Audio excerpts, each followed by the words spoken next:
fever or bad throat? If you can clarify the air on that first, Dr. Suri. Well, I think it is quite clear that the symptoms which may suggest the patient is having this particular infection, they relate to fever, dry cough, and sometimes breathlessness. Right? Breathlessness is an ominous sign. When that happens, then obviously one has to be more careful. Okay. That is one thing. Secondly is that, you see, there are guidelines that when to get yourself tested, but these guidelines are not to be decided by you. These guidelines have to be decided by the medical professional who is trained in it. So your job is basically, when you get any of these symptoms, visit your nearest health facility and get the relevant advice. And so could it be any health facility, or Covid-19 health facilities being earmarked? No, I would say that your first point of contact could be with any health facility. You need not just go to whatever is nearer to you, whatever is convenient to you, public or private. You would like to go to that health facility, and based on the clinical examination and signs, the doctor there will take decision whether you need to be tested or not to be tested. And once you are tested, then again there is a specific algorithm based on which decision is taken where you need to go, whether you could go safely back home and say, well, I'm all right, just following the precautions which you continue to do, or you may require isolation in some facility or the other, or it could be a more serious form of an illness and you may require hospitalization. But when I'm talking of, hospitalization, that automatically implies that your disease is serious enough. So, I mean, these things have to be kept in mind, but then the decision maker in this case is always the medical doctor. So the symptoms appear, consult a medical expert to take it forward from there. Dr. Suresh Kumar, we also get a lot of calls from people saying that we have a heart condition already, or we are asthmatic, and should we be more careful about the given situation? So if you could shed some light on the special cases, people with heart diseases or lung diseases, because we believe this disease affects the lungs in particular. So what precautions would you suggest for them, people with existing diseases? You are right, as you said, that multiple comorbidity or the associated illness like diabetes, hypertension, coronary artery disease, COPD, osteoarthritis, they are very common in elderly people. And recently we have many patients who have the coronavirus infection, and they also have associated illness like high blood pressure, high cholesterol, and high uric acid. And sometimes we have the patient who have the hypothyroidism, and the patients are on 10 or 12 drugs, and at the same time you have to treat them for this viral illness. So a lot of care has to be taken in the elderly population who have the associated illness. More complications are seen in those who are having uncontrolled diabetes, those who are having uncontrolled blood pressure, and those patients who have the COPD, who have the respiratory problems, may have breathlessness because of the chest infection secondary to COPD or asthma. So this needs to be taken care of. Right. Dr. Padma Srivastav, if I can connect with you, ma'am. If we look at the overall situation as of now, we see that the global number of positive cases has crossed a big margin, some 15 lakhs and above. In India, still the number seems to be in control as compared to many other countries in the world. How do you evaluate the situation in India as of now, a number of positive cases? Also, globally, the mortality rate stands at between 6 to 7% as compared to the total infected positive cases. How do we read that? What does that imply? What does it say about this disease? Dr. Srivastav. Thank you. So, I hope I'm audible. You are, ma'am. Very much. Please. Okay. So, let's look at the positive side. Yeah. Then we may say that, yes, we've been able to contain. So, we've had some very proactive and very positive steps taken by both the government as well as our people. So, we've had an early lockdown, we've had early restrictions, and so there's been a containment. There's also the talk about the basic immunity. We've had this BCG vaccination in there amongst us for now probably more than 6 decades. Right. So we have these things, and then there is an inherent kind of a hypothesis of being exposed to a lot of microbes, and there's some innate immunity. These are the positive sides. And the other thing is that we are on an edge, a slope, and then we're now seeing spurts and growth. So probably are we hitting at a bigger spike in the coming few days? That's another concern. However, said all that, now the mortality, as you rightly said, when you're taking Italy especially, and in Spain and in France, the mortality is around 6 to 7%. But globally, it still stands less than 3%. Okay. And we've been able to contain it to less than 3%. It was hovering around maybe 1.7 to 2.6% and so that's a good thing again.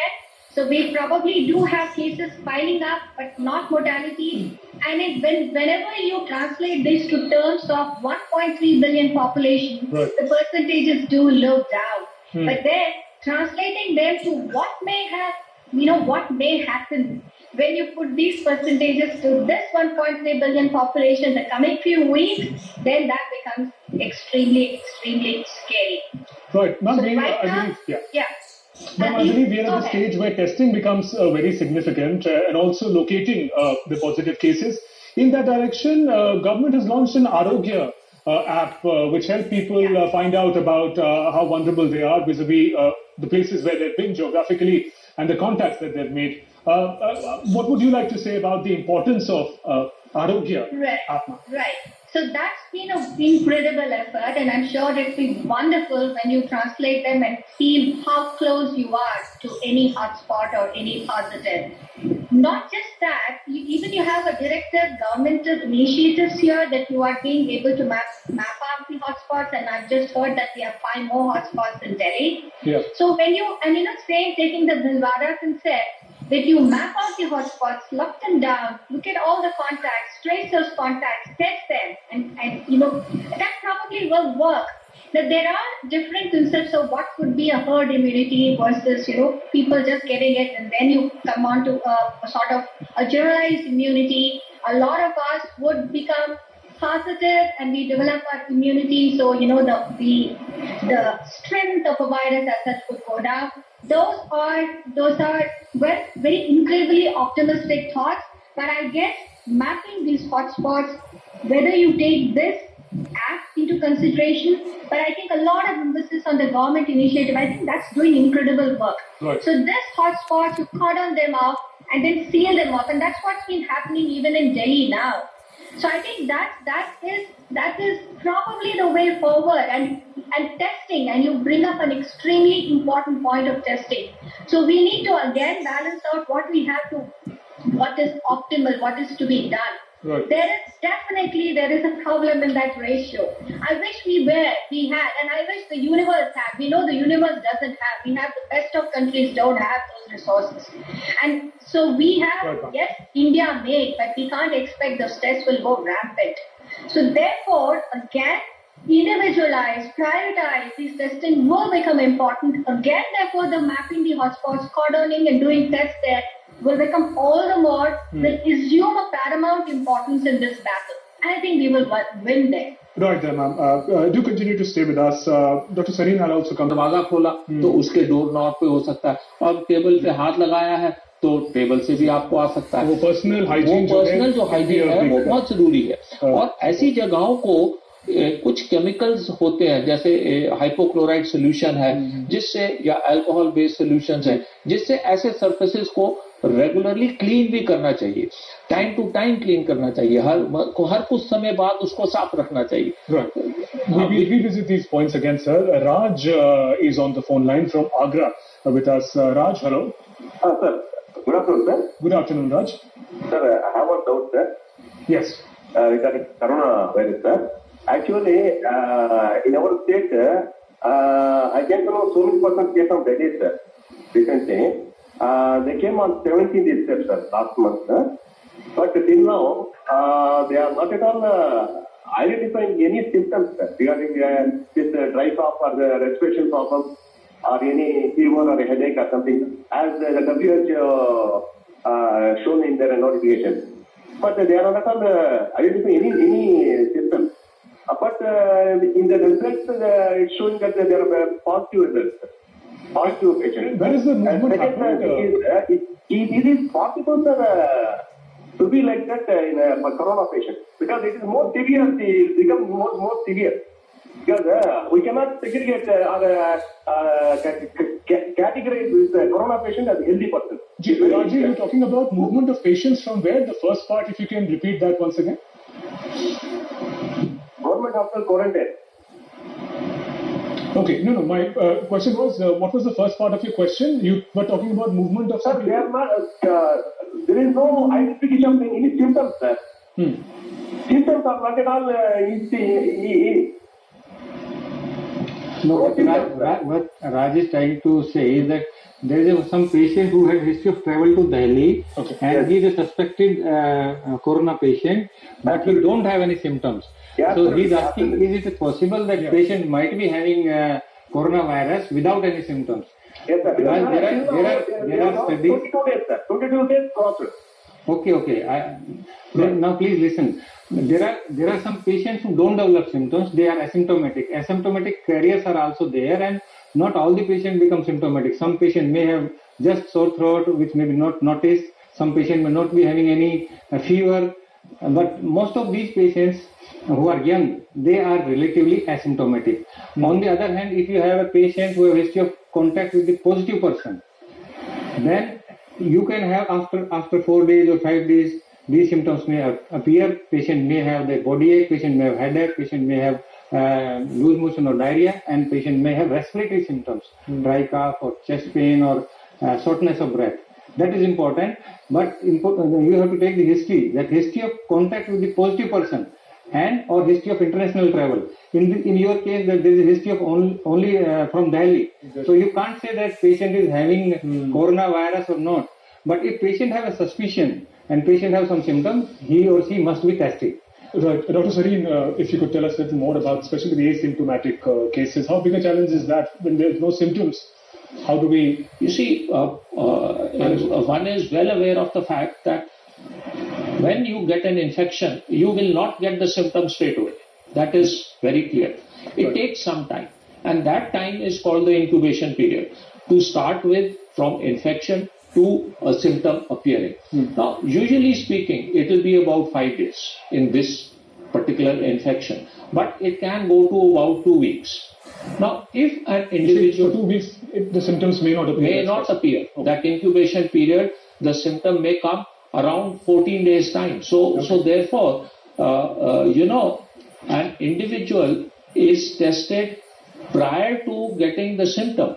That also is part of government policy. But in what conditions you have to test, that is very clear. If an individual has come from an area which is having, say it's a hot spot in the Indian context, supposing an individual is traveled to Delhi where there were hot spots and then has gone back. So there is a possibility. If you have had some foreign travel, there is a possibility. If one has come in contact with even a suspect of, corona, that individual also could have got infected but not showing symptoms. Hence, government has stated now in the expanding testing policy that any individual who is come in contact not only with a case, not only foreign travel, but even if with a suspect of a case, that particular individual also need to be tested. Right. Dr. Padma Srivastava, if I can connect with you now.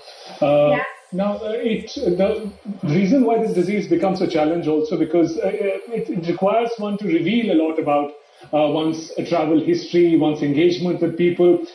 Sometimes it's because with diseases, often a certain stigma also gets attached, so one tries to hide such cases. From your experience so far, how open are people to reveal such details, and how important yet it is for them to do that? It's absolutely essential that they do that. But however, in my experience, and I can speak for most clinicians dealing with this disease, is that we do have a significant percentage who will not want to reveal. And this spans across, the educational status and the societal status. True. We've had these, patients coming in, not revealing even the current home address. Very recently, in fact, we have, now that beyond respiratory, we also have the manifestations which may be not coming with fever or cough. They come with stroke, they're coming with heart disease, they're coming with all sorts of other things. So those patients who came to us, in fact, they never said that their particular area of residence is that hotspot. So they do, and that's because of the stigma, probably because of, and they should not do it because it's also a concern to themselves. Right. If we don't test the patient, we are not testing the son, we are not testing the son's son. So the whole family is also exposed. This way, at least the person who's affected will get treated early, and the rest of them who contacts are picked up early, and they will not even get the disease. We'll be able to manage them.